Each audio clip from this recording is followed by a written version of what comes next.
जाली चेक जरिया Baripada Takhatpur SBI branch रु 10 लाख गायब।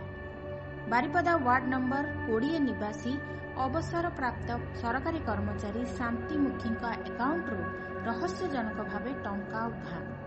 डुप्लिकेट चेक और जाली दस्तखत टंका उठाइथिबार अभियोग होईछि बारिपदा टाउन थाना रे। बैंक कर्तृपक्ष निज भूल मानिबाकू नाराज। बारिपदार 20 नंबर वार्ड रो शांतिमुखी स्वास्थ्य विभागर जड़े अवसर प्राप्त कर्मचारी।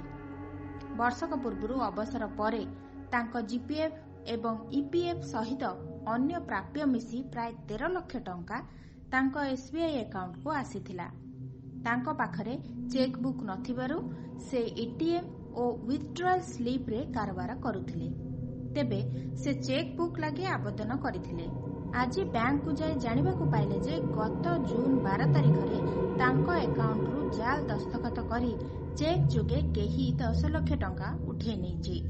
बैंक कर्तृपक्षଙ୍କୁ ए बाबदरे जणाइबारु केही तत्परता देखाई नाहंती।